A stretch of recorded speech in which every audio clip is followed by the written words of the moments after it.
right. Hey everyone, welcome to another episode of The Recovery Scene. Tonight I have Sarah Clark on. Sarah went from, as we were just saying, heroin addict to law school, almost graduate, right? And then is tomorrow your 6 years? Thursday. So 2 days. Thursday, she will be 6 years clean. Woohoo! So that's really exciting. We're kind of like having an early birthday celebration. So that's neat. Don't forget to like and subscribe. Do both these things. But I am going to let Sarah tell you how you go from being homeless and a heroin addict to law school and a really awesome like decorator and DIY person. That to me, that's impressive because I was just saying I can't do any of these things. So, Sarah, thanks so much for being here and sharing your story with us. Thanks for having me. I'm so excited. So I guess I'll just jump right in. I was born in Oklahoma City, Oklahoma, and I've lived here my whole life. And I'm one of those people that if I go on a trip, I get homesick really quick. So I don't think I could live anywhere else. My mom and dad split up when I was 4. My dad was an alcoholic and an addict, and my mom was normal. And she tells stories about how they would kind of party together on the weekends, and Monday morning she would get up and go to work, and he would be like, what, he just couldn't stop the way she could. And it would frustrate him that he couldn't, because none of us want to be like that, Mm-hmm. And so they split up when I was really young, and it was just my mom and I for a long time. I was an only child from both of them. I would visit my dad on the weekends, and it was just me and my mom for a while. And I remember being a kid, I kind of like I didn't really know what was happening, but I saw that my mom had a home and a car and a job, and she's a normal upstanding citizen, and my dad didn't. And I remember kind of blaming her, like in my head, it was her fault. She took this from him. She should have saved him.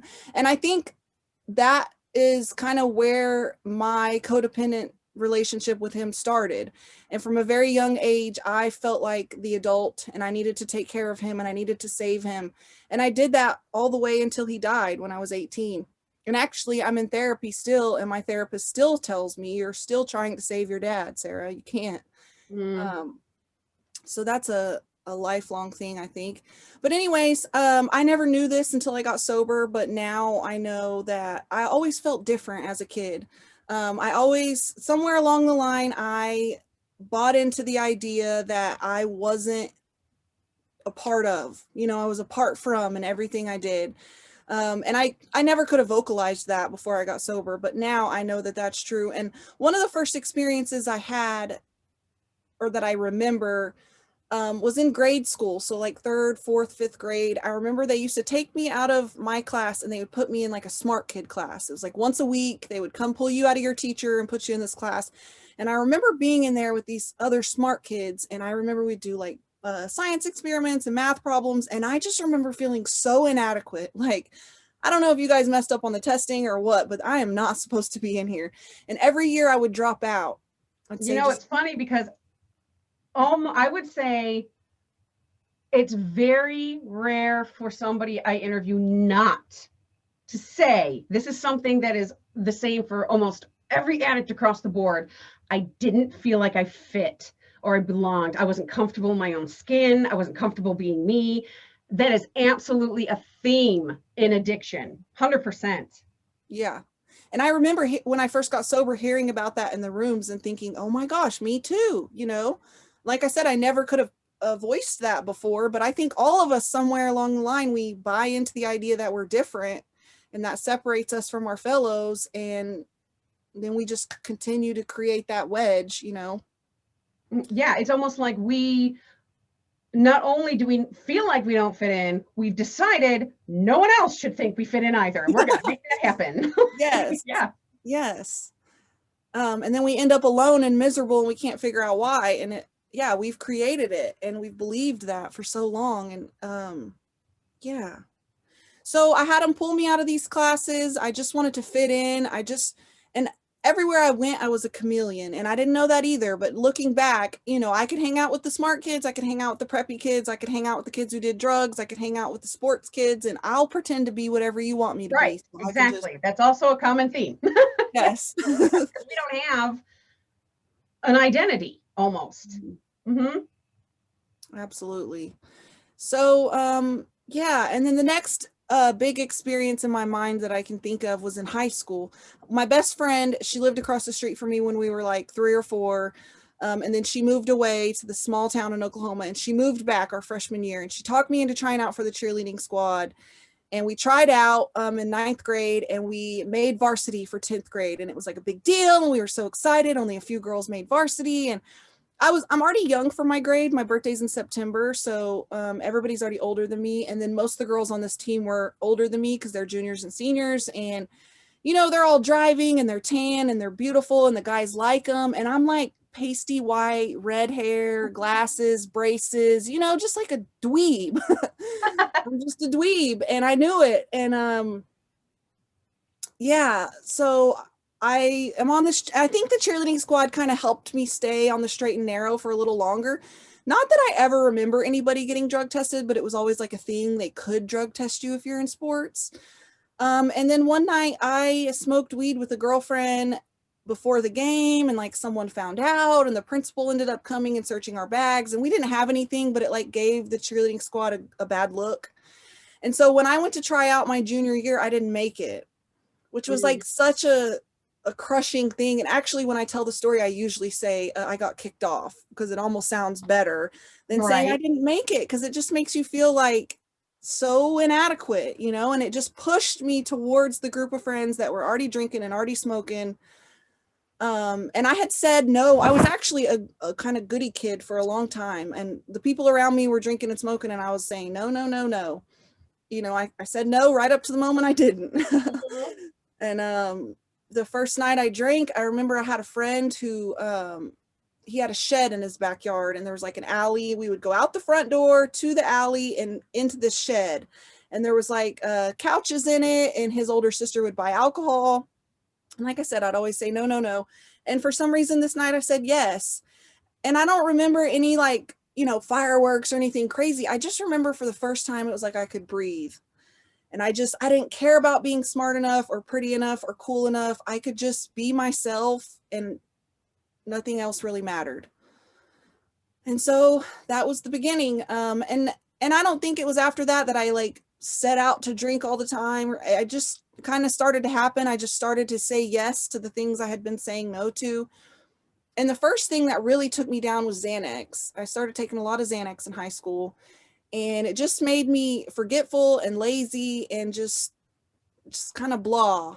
And luckily I was able to skate through high school, and I barely graduated. I was only 17 when I graduated. And my cousin and I had decided that we were going to be farmers. Which is funny if you know me now, because I'm like very high maintenance, the lashes and the nails and the, you know, farming is not something. My husband just texted and said he can't find the live. I think it's because your page is private, but maybe. I don't know if we want to go into all that right now. I'll work on it on this end. You keep going. Okay. Anyway, you might be able to just make that one post available for everyone to see. Anyway, yeah, farming is way too much like manual labor, hot dirt. But my cousin and I, we were really close. We were the same age growing up, and we had agreed to go to this college out in a small town in Oklahoma. And so we went, and my sweet cousin, she had never smoked a cigarette. She had never drank a beer. She had never had a boyfriend. I mean, nothing. And here I am getting taken out of our dorm room in handcuffs. I mean, I think it was very traumatic for her, and I still have guilt over that. But I just started going to jail over stupid things like public intox and minor in possession of beer. And I smoked weed in my dorm room, and that's when they came and arrested me that night. And my parents bailed me out a couple times. And then the third time, I think it was the third time, my mom said, I'm not going to bail you out of jail unless you go to rehab. And I'm like, I had just turned 18. So this is in October, and I just turned 18 in September. So I talked to someone at the jail who tells me it's just a 3-day evaluation. They're just going to make sure you're not crazy. Just go over there. It's fine. And so I go to this little rehab in this small town, and it's like a little house in the woods for girls 18 and under. And so we fill out all this paperwork. It's like a Thursday or a Friday. My parents leave and I sit down with the girls and I'm like, okay, so does the weekend count towards my 3 days? And they all start laughing at me and they're like, this is a 90-day program. You're not going anywhere in 3 days. And so I immediately freak out. I ended up making it for 7 days and then I packed my bag and hitchhiked back to that other small town in Oklahoma. And it's kind of crazy because I didn't know. These girls told me that a lot of people have run away before, and every time someone runs away, the cops come back and get them, and they bring them back. So I was young and dumb and didn't realize I was an adult. I was 18. I wasn't court ordered to be there. The cops couldn't come get me, but I didn't know that. So I'm laying in bed at night, shaking, thinking the cops are going to kick in my door any minute and take me to rehab. And because of that, I stayed sober for a couple years. I moved back to Oklahoma City and I got a job and I went to college and I was able to maintain. And then a couple years in, I had those little court cases. They all went away. I got a deferred sentence. I finished my probation or whatever. And I just started to think, I started to sell myself the lie that drugs were my problem. If I just drink alcohol, I'll be fine. I'm almost 21. I'm just going to socially drink with friends. And so I started to do that. And I started to go to bars and clubs with friends. And again, it was okay right up until it wasn't, and I was about 20 at that time. And somewhere within that next year, I got introduced to pain pills. Well, I had taken pain pills before and I never liked them. And actually, I got my wisdom teeth taken out. That's what it was. I got my wisdom teeth taken out.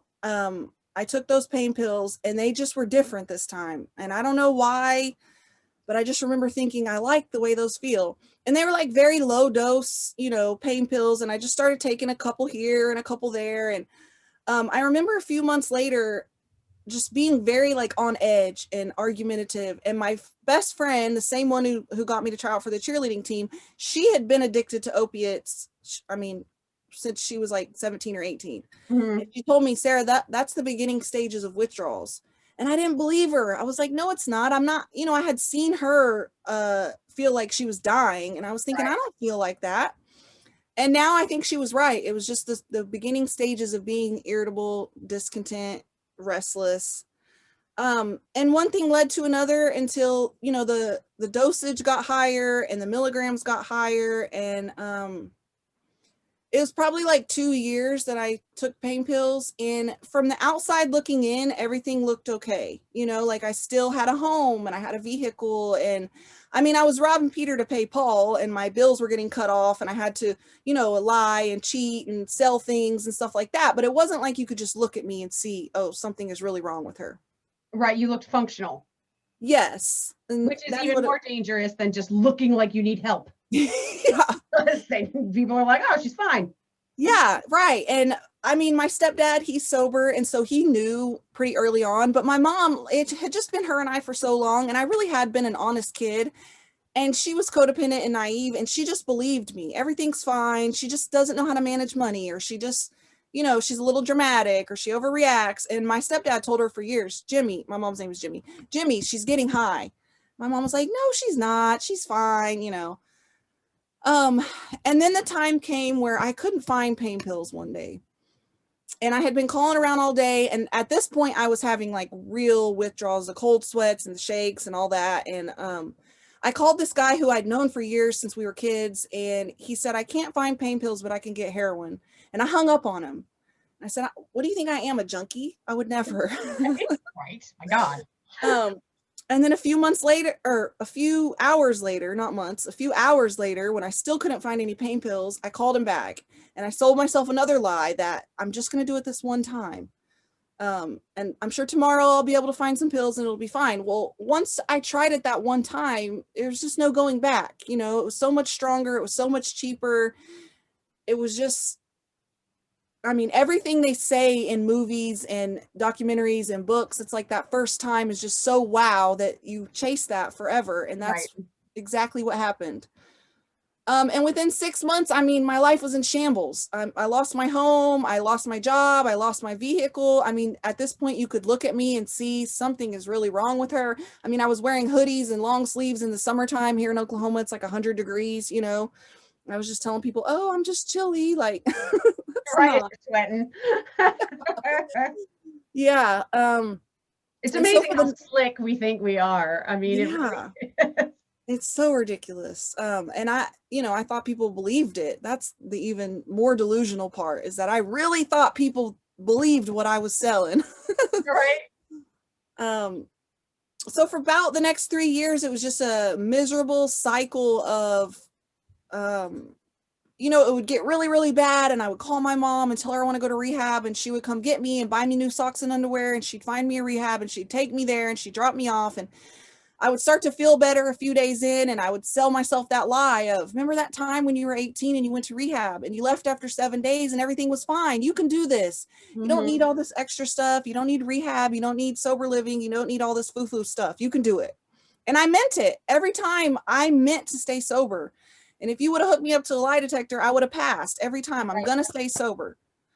But something happens when I walk out those doors and I don't know anybody that's sober and I don't have any solution to stay sober. And I just go back to the same people, places, and things. And I'm like, guess what? I'm a week sober. I'm 30 days sober. And by the end of the night, we're celebrating me being sober by getting high. Right.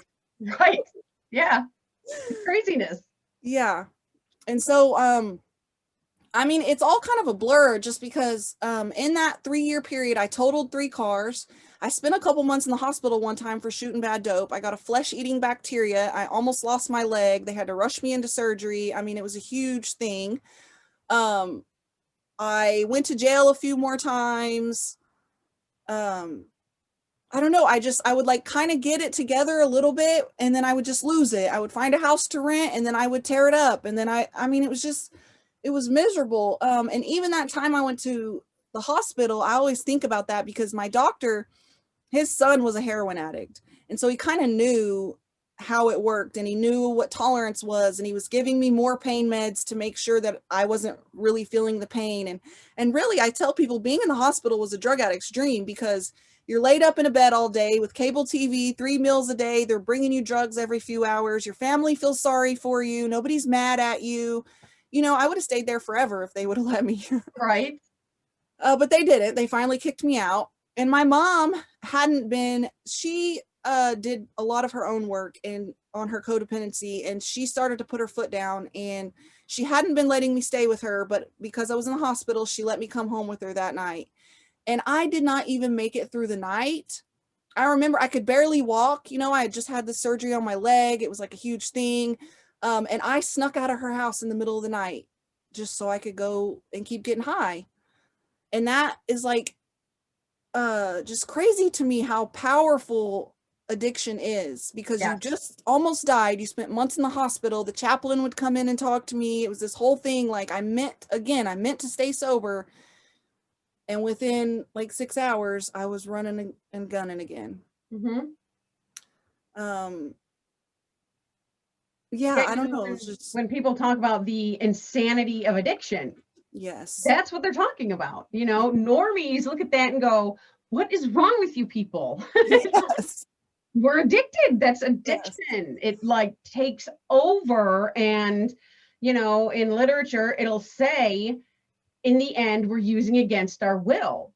And Yes. it's entirely true. There are times that I am driving home, and the next thing you know, I've bought booze. And it's like, okay. And it's not anything crazy like I just black out and addiction takes over. It's like, no, I Right. remember going there, but I had absolutely no intention of doing any of this, Right. but it's almost like an autopilot at some point. Yeah. Yeah.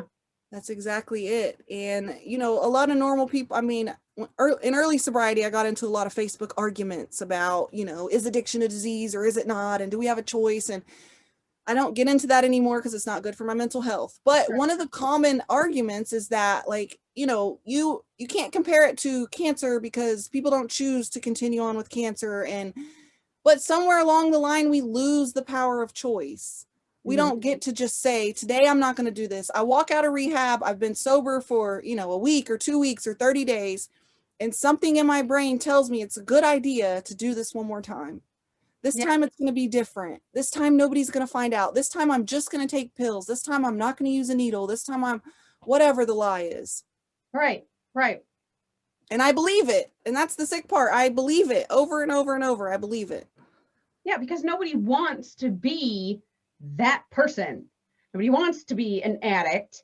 And the only way, well, I shouldn't say the only way, because there's a lot of ways that people have recovered. But for a lot of people, the only way to stop being an addict is to admit I'm an addict. Yeah.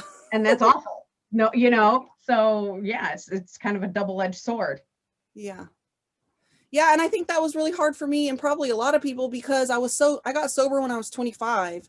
So I started at 15 and got sober at 25, and in those 10 years I kept telling myself drug addicts are like old people living under a bridge somewhere. Right. You know, I'm like a normal person. I'm young. I'm just having fun. Like it's not that big of a deal. I have my whole life ahead of me, and it was hard to believe that, you know, someone like me could be a drug addict. Mm-hmm.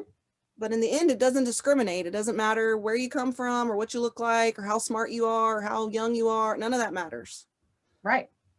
So yeah, addiction could care less who we are. Absolutely care less. Yeah.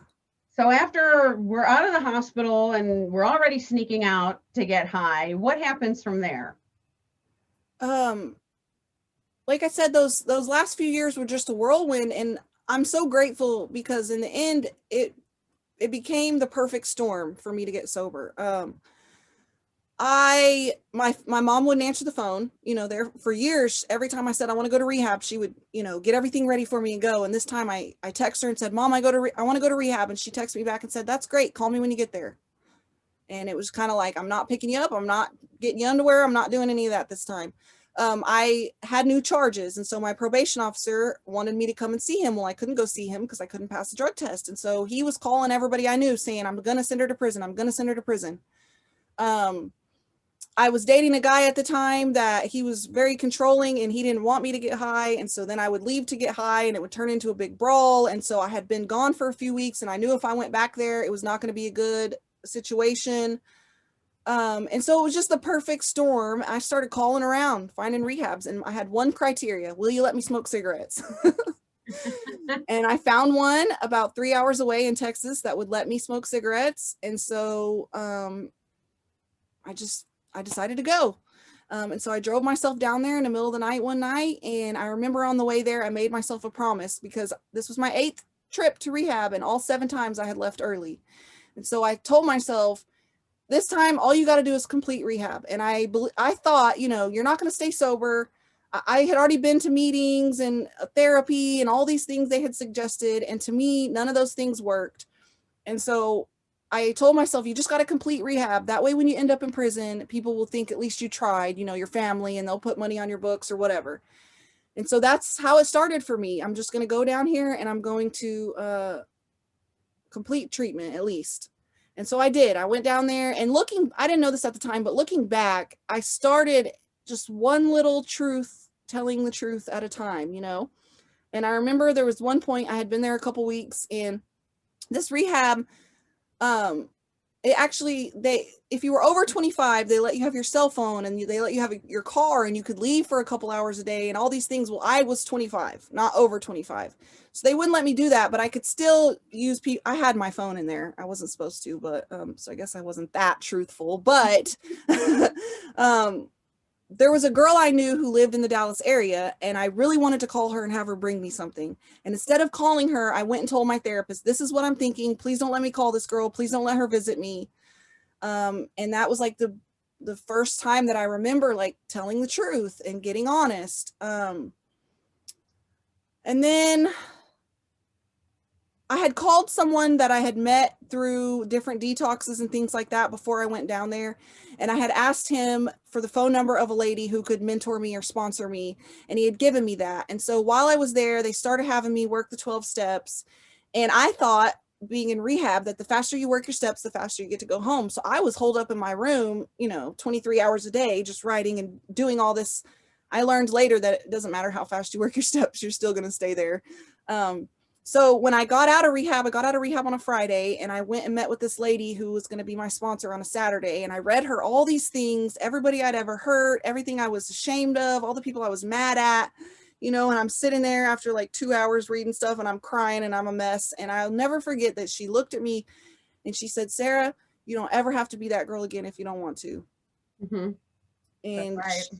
she was right, you know, and I don't know that I believed her in that moment, but looking back, I remember feeling so much hope that maybe she is right. Maybe I don't have to be a liar and a cheater and a thief. And maybe I don't have to hurt the people that love me the most. And maybe I don't have to do things that I'm ashamed of and that are degrading and go against my morals and values. And another thing I did before leaving treatment was that I set up a sober living house.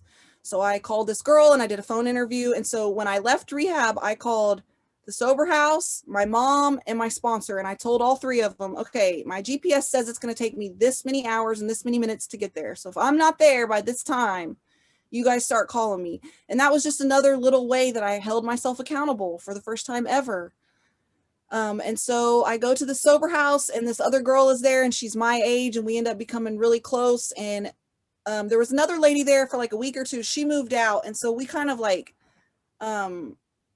reformed this house and built it back up and got it full and taught these girls how, you know, and it kind of gave me like a purpose and like a sense of leadership and belonging. And this girl, her name was Anna, and Anna took me around to all the people she knew in recovery, and she introduced me to all of them. And it was I mean, I had walked in 12-step meetings before by myself, and it was like very awkward, you know, and this was the first time like I went with someone and I felt like part of the group. And you know, it turned into like, instead of, you know, which I always say this, instead of like going to the movies on the weekends or going out to eat, it was like going to these recovery events.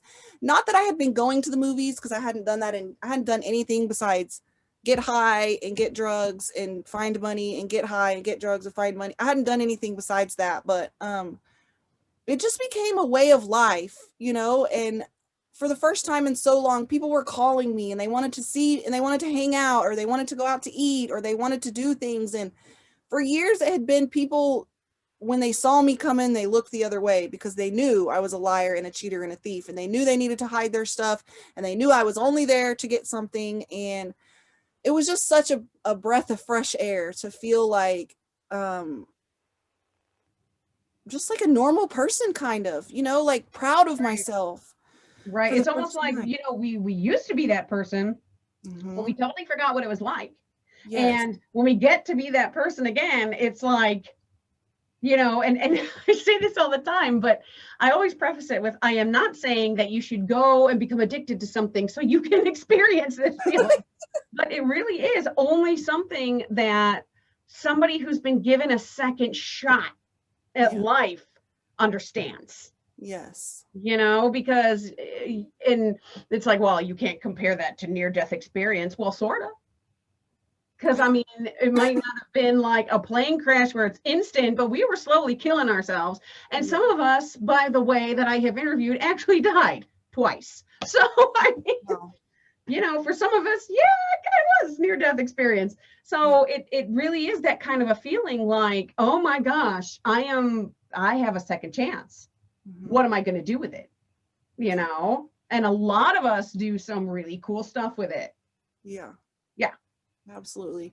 And I can't even count how many times I overdosed, ended up in the hospital, ended up in jail. I mean, I'm so lucky that nothing ever happened where someone was seriously hurt or killed or a crime committed that I had been there, or, you know what I mean? Like, I see people that I used to run with who are serving 10, 20, 15 life sentences for things that they maybe didn't even.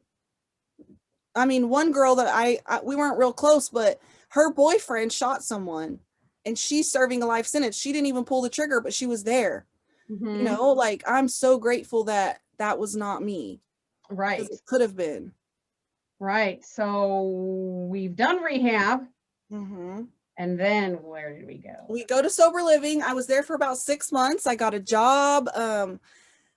You know, my mom was very hesitant at first, and rightfully so, because I had done this so many times. And I remember I didn't even post on Facebook about being sober, going to rehab, anything until I was 4 months sober, because I had just done this so many times that I was embarrassed to even say. And I think it took years for people to even really believe it, honestly. So I go to sober living. I stayed there for 6 months, and then I got a little rent house like a block from my sober living because it was like a little safe area. I couldn't find a job at first because I had all these felonies on my record. I ended up getting a job at a background checking company, Oh, which is that's kind of ironic. ironic. That is, wow. Yes. And I didn't tell him, well, I think I did in my interview, I mentioned that I was sober, but I didn't tell him I was like 47 days sober or whatever, Right. And so day 2, he's going to teach me how to run a background check. And he's like, okay, let's run yours. Are we going to find anything? And I was just totally honest and said, yeah, I'm sober now. So what you see on there was before I got sober. And I'm so grateful for him because he took a chance on me. He never looked at me different. It was the owner and another girl who's the manager, and they just treated me like a normal person, and so I'm really grateful for them. And so then at about a year and a half sober, I decided I wanted to go back to school. When I had been sober before, when I was 18 and I ran away that very first time, I got a 2-year degree. So I went back to school to get a 4-year degree, but I had enrolled in school so many times to like show my mom how well I was doing, like enroll in school and then send her, look, I'm enrolled. And then I just never went, that I had all these F's on my transcript and I really didn't know if I could come out of that. But I did. I went back to school. I took a lot of substance abuse counseling classes, substance abuse studies. I wanted to be a therapist. I ended up making straight A's for 2. I think I got 1 B my last semester, but other than that, I made straight A's. I applied to this master's program and I didn't get accepted. And I knew I wasn't going to, I didn't have all the classes that they required to do this, but for some reason I thought they were going to accept me anyway. I don't know what I thought, but I just remember feeling so defeated, and like, once again, my past is catching up with me and I'm never, very dramatic. And I called my husband crying and I called my mom crying. And I had contemplated law school ever since the first time I walked into a law courtroom when I was 18 with my attorney. He is very he's a quiet person, but his presence is loud. And back then he wore like bow ties. And I just remember the presence he had and being like, oh, I want to do that.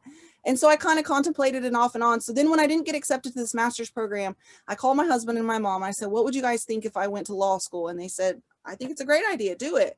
So I spent the next year studying for the LSAT, the law school admission test, and getting my packet together. And you have to put every time you've been fired from a job and every time you've been kicked out of school and every time you've been arrested and all these things on there. I had a huge packet of stuff. And I was just like brutally honest about all of it. Like, this is who I am. This is what I went through. This is why I did these things. This is the day I got sober. And since then, you'll see these are the things that I've done to change. And there was a school in Oklahoma City that I thought for sure, they have like little charts you can look at. And according to my GPA and my test scores, they were for sure going to let me in. And so I get a call from the dean in like March of 2019. And she says, we really love your packet, your application, everything looks great, but you're on probation and we just can't accept anybody who's on active probation. Oh, good grief. And my probation wasn't up until December of 2021. And so I was just like heartbroken. I wouldn't be able to apply until August of 2022. And I was like, what am I going to do? My life is over. And my mom and my husband both said, call your attorney and see if there's anything he can do. And I told them, like, he's good, but he can't force them to let me into law school. He can't do that. And so I called him and he said, bring me all the good things you've done. So I went to rehab. I did all these classes. Part of my sentence, because I had caught those new charges, was to take 3 random drug tests a month for 2 years. So for 2 years, I called every day and I went down there. I never missed a drug test. I never failed a drug test. I had all these 12-step sheets and all these things I had done. My undergrad degree, I took all that to him and he took it to the judge and he told the judge, she's trying to go to law school and they're not going to let her in unless these charges are dismissed. And the judge dismissed them all like a year and a half early. Wow. Yeah. And in the meantime, this was on spring break of 2019. My attorney said, well, I need someone to answer the phone. So why don't you come to work for me and start answering the phones in this criminal defense firm? And so that's what I started doing. And I called the dean back and I told her, I'm not on probation anymore. And she said, well, we're going to have a meeting. I don't know. She didn't sound very optimistic, but she called me back a couple days later and she said, we had a meeting and we still love your application and we want to accept you and we want to give you a scholarship. Oh, wow. Like, okay. So I started law school in 2019. I just finished my second year. It's a 3-year law school's 3 years. So this time next year I'll graduate and I will take the bar. It's been really, really incredible. I'm in the top 10% of my class, and I got what they call a Cali Award, which is like the highest, each class, the highest score gets this award. And law school is not like anything I've ever done before. It's like they just talk, they lecture for 16 weeks and you take one test. And if you do well on that test, that's what you get. And it's not even like there are 100 points to get. And if you get 98, then you get an A. It's like this weird curve thing that I'm 2 years in and don't understand. But it's like only 4 people get an A and this many people get a B. And so it's not even just how well you do, it's how well your classmates do. I don't know. It's very confusing. But anyways, I got a Cali Award in criminal procedure, which I think is hilarious because I'm a criminal and I know the procedure. You got that down. Like, yeah. I mean, my poor classmates, they didn't stand a chance, you know? right? Now, and it's crazy. Like, talk about, just this perfectly written symphony of everything that had to happen for you to get to be right here. I mean, had you not gone through things that you went through, you'd have never met this lawyer. Yeah. And you never thought about law school, and he never helped you get into law school, and now here you are. It's wild. Yeah. Wild. Which the lawyer does know my stepdad, so I may have known of him, but I would have never created the relationship. And he took me to court for 10 years off and on for all these cases. And he tells the story that one day we were over there and I looked at him, and my lawyer is sober too. And I looked at him and I said, I'm so tired of coming over here. And he said, well, you know that whenever you're ready, you can stop, and so he calls me his little miracle. Yeah. And I don't know. It's been so cool. That is really cool. I also met my husband in sobriety. And I don't like telling this part because I feel like it encourages it, but we met in our first year, which is a no-no, I know, but we did everything else right. So this is the one thing we screwed up, okay? And it was a roller coaster at first because we were both newly sober and we both had all this court stuff going on, and but luckily we are the lucky ones who were able to make it through. And a couple years in, we bought a house, and he, at the time, his son was 12. And so his son moved in with us, and he's lived with us ever since. He's about to turn 17 next month, which is still crazy to think about. We've got to be the example of like sober parents. And right. He's now starting to experiment with his friends, drinking and doing stuff like that. And it's so scary to watch because you can't stop them. And really the only thing we can do is keep our boundaries and be the example of what right sober, positive lifestyle looks like, Yeah, exactly. All we can do is educate, and then the rest is really up to them. Yeah, which is very scary to think a 16-year-old has that much control over their life. Right. Yeah. I mean, even punishing doesn't take away the desire to fit in or the desire to try things or, all the stuff that teenagers go through. Yeah. Yeah. And even, I watched my dad do it. And my mom tells the story that when I was like 7, I asked, am I going to be like my dad when I grow up? And she said, we don't know. That's why you should never try it, because we don't know, so I think sometimes people on the outside think, well, you watched that your whole life. Why would you do the same thing? We don't mean to do the same thing. We just think I'm different. Right. And my son has even said that I would never do the things you guys did. It's like, well, we didn't plan at your age to grow up and be heroin addicts or meth addicts or whatever. It's just one thing led to another. And next thing you know, here you are, and you don't know how to get out. What people don't realize is you don't know that you're an addict until you find out you're an addict. Like, it's a game of Russian roulette, like I always say. And then it's progressive. So It's so funny because as addicts, it's like, well, I have my line. I might do this, but I would never do that. Like, you're a loser. I addict better than you. Yeah. Like, so ridiculous because It's like a friend of mine said, and I say this is like my favorite saying. I have made it my own. There are no nevers, there are only not yets Yes. in this life, period. Because he would say, he was a chef in this restaurant, and he would look outside, and he said he would see this quote unquote crackhead. You call everybody crackheads when you don't know anything about addiction. Yeah. And he that would walk, outside the window all the time, every night. And he'd be like, I'm never going to be a crackhead. Never going to be a crackhead. Next thing you know, he's lost his job. And he was very literally in that same alley outside the window. So he's like, yeah, don't say never, because nevers don't exist. Yeah. And even the worst, I remember being in the worst place I ever was as a heroin addict and thinking, at least I'm not a meth addict, and I think meth tweakers think the same thing. At least I'm not a junkie. And it's like, what? We're all the same. Right. And crack addicts are over here like, you both losers. Yeah, right. We're all just, I know, it's so ridiculous. Yeah. Because I always used to think, well, I only snorted. At least I never shot up. Yeah. Yeah. Really? God. Yeah. I mean, and I said for years I would never. And then it just, yeah, it takes over. That's why it's, considered progressive, and it's considered chronic, and I think that's where a lot of people don't understand, that whole debate about choice versus, and that's what they don't get, is it's a chronic illness. Yeah. And it just keeps going, and it keeps getting worse until your life is saved by going to jail. Yeah. Or you get admitted somewhere and maybe it works, or you die. Yeah.